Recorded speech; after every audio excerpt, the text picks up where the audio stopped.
started. Slide the glasses back down. Just a second ago, I made a video of how I mix up my Lion milk mix. And I had meant to temp it, and I forgot to. So let's go ahead and turn on the good old Aquolina digital thermometer. We'll stick it in there. It is, you know, and it feels warm to the touch, but not like super turbo hot. It is, stir this up, 97 degrees. I'm trying to get that without dripping it everywhere. Well, it's coming down a little now because I take it out, but 97 degrees. My oils, and that's actually a little warm because it's warm in here. It's like 80-something degrees today in Texas in the fall. Anyways, my oils are at, I'm waiting for it to quit bouncing.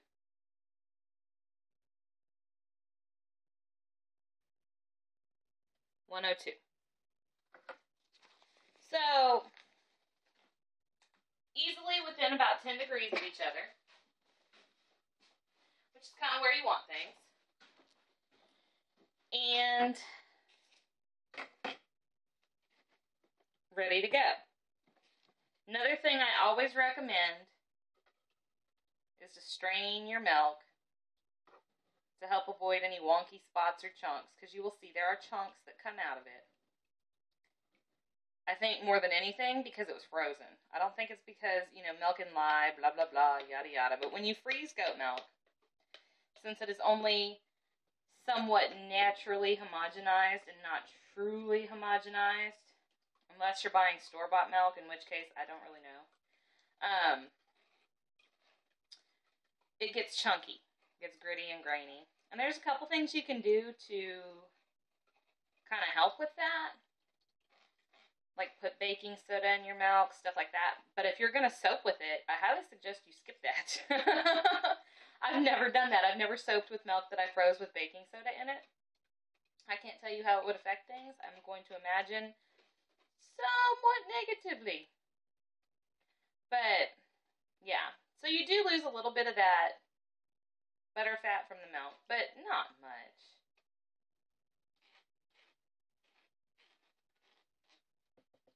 Anyway, see what sticks in the bottom of the strainer? I'll go run that over to the sink right quick.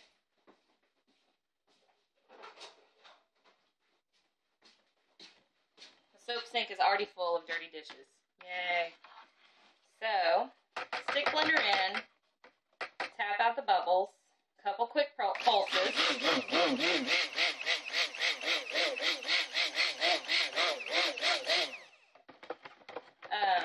This particular fragrance doesn't really do anything too crazy, like seizing or any of that. But it does discolor pretty dark. And a while back, I had bought a Kelsei mold from Kelsei's Creations, spelled with a K. If anyone wants the link, holler at me, I'll get it for you. And it's the slab mold where you get the flat bars. I love it. I absolutely love the woman that runs the company, Miss Rita. She is the bomb. Great person to work with.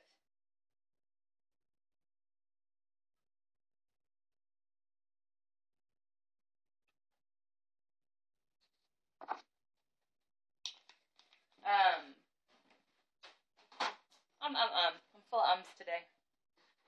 But anyways, this will be my first video making it. Certainly not my first time using the mold because I was ready as soon as it got here.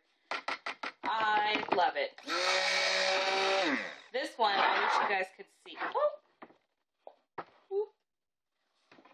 Okay. And see.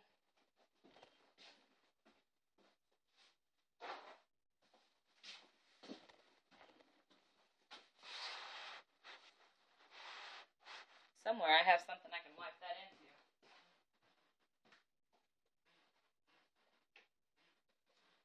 So it doesn't go on the floor. accidents happen.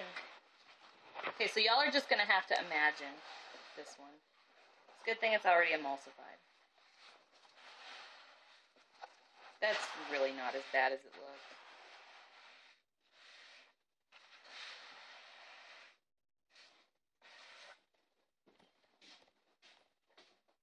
Yeah, that was like, maybe an ounce of soap. But since it's still at that emulsification state, like water, put that back, keep that there. Anyways, I can't remember exactly what I was telling you, but I know I was talking about that mold. So, baking. Oh, I know. Yeah, this fragrance goes dark. Like dark, chocolatey brown dark. That pink sugar. There's one that says that it turns mauve, and it does turn a lighter shade.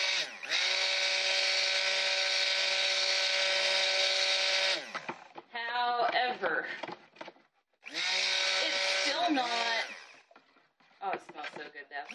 It's still not, there we go.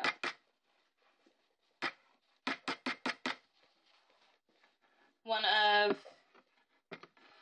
those ones where it's real easy to color and do different stuff with.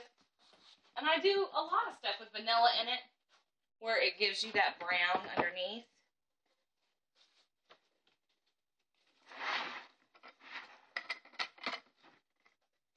So, this is my Frou Frou Fancy Pants 18 bar slab Kelsei mold. You could probably pour them a little thicker, a little heavier, but I like my bars to be about 5 ounces before the cure. So not, I know they have another one like the guest size or whatever, not that one. Full size bars. I think it's still technically like the small mold. Because she's got one that's like 36 bars and one that's 42 bars. And that's just a little too much for me to be moving around. Oh, there goes that light again. But anyways, kind of work stuff into the corners. I did run this one just a little on the thick side. Poured a little thick on purpose. Because I'm going to be putting another color over the top. Let me go whack this down flat on the counter in here.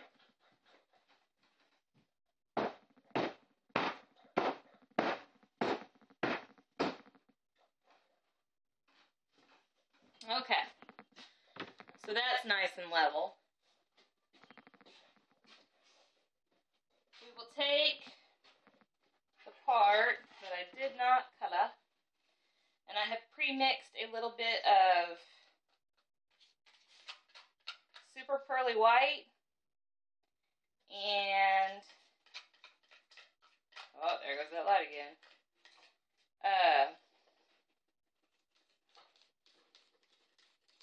Oh, what am I looking for here? Merlot Sparkle Mica. And a little bit of like a bright pink raspberry type mica, because it gives me a nice pink top, which I like. Try to get all that off of there.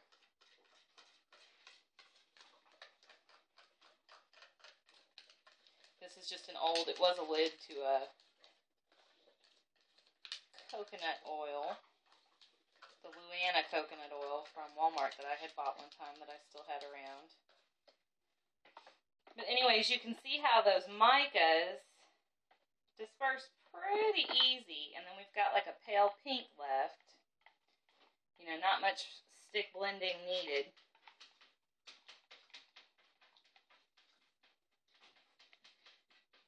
And since I poured that relatively thick, this will just go right over the top, like so. We'll level that out, kind of get it in the corners and all. But anyways, with this Kelsei mold, what I had meant to tell y'all, what I want to squeeze into this video, I love it.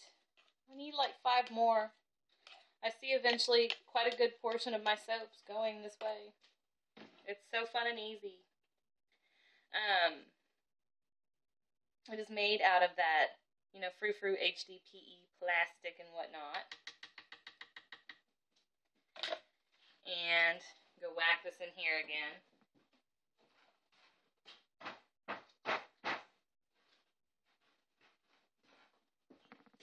Try to find the most level spot on my table, because once I get the dividers in, it is what it is.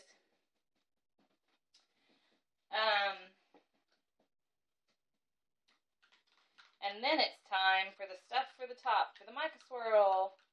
It's just, you know, one of your shiny, shimmery micas mixed with a little carrier oil. There's olive oil in this particular recipe, well, in all of my soaps. So olive oil or sunflower, since that one's another one that's in all of my soaps. Tend to work fine for me. You want an oil that is going to be liquid at room temperature, or even when it's a little chillier. But yeah, I know she also makes what they call the Vicky mold and a couple other slab molds, and those are great. I'm not saying they're not, but oh, you know what I forgot to mix up? It's okay, I got time.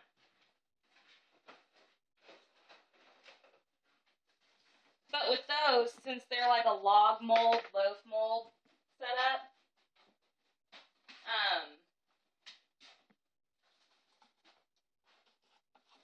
a lot of people line the bottoms so the loaf comes out really easy. In this one, from what I have gathered, in the slab mold, you kind of, sort of, on purpose almost, want it to be stuck to the bottom when time comes to unmold your soap.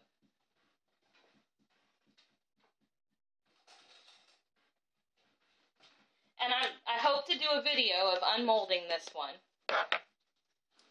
But the whole reason for that is it works in reverse, the unmolding of the soap with this mold. You know, when you go to mold it up, get it in there like we're doing now, when you're pouring your soap, you want to take this side piece completely picks off of the base. So when you go to make your soap, you want to just real lightly tap it. Well, it's actually a pretty firm tap. Tap in that side piece to the base. A good way to do that is with a rubber mallet. I know it says in the instructions that come with the mold to use a hammer, but personally, a hammer and I are just a little dangerous for my tastes. A rubber mallet, however, a little safer with me behind the handle, if you will. So, yes, might I suggest, do as I did, liberate a rubber mallet from the tool shed, because that was what I did.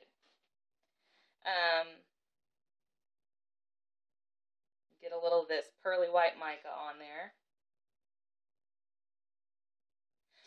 to do those mica swirls.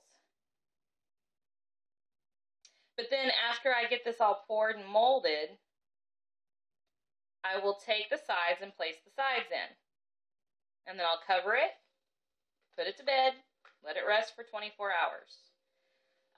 Gel is a good thing with this mold, because when it gels, it's harder, faster. Not necessarily, you know, like you can't skip the cure or anything crazy like that. Still want to get a good cure on it. But you will be able to unmold it easier. So you let it gel, you let it sit overnight and do its thing. And when that's done, then in reverse, your middle pieces come out, but all the bars stay stuck.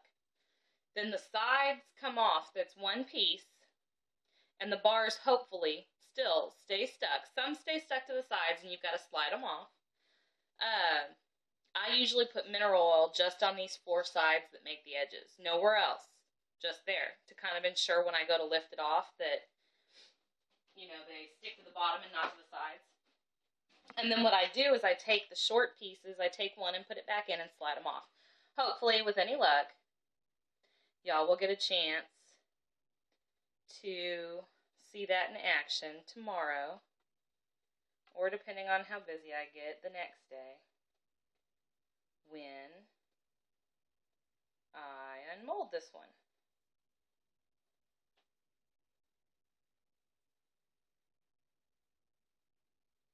I'm trying not to get too crazy with the swirls. With the last batch of Kerfluffled, I feel like I was too crazy with the swirls.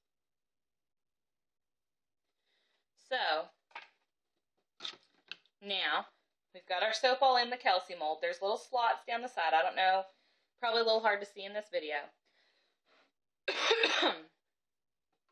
But you just slide those in the slots and push them in all the way to the bottom. And it'll be pretty well smooth across the top where these go into. And then these go in thingamajiggies down, slots, grooves, if you will, into more slots.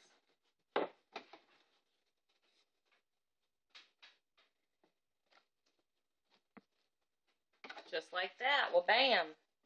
18 bars that when you unmold, all you have to do is clean up the edges, bevel, whatever, before they're ready to wrap. And, of course, let them cure.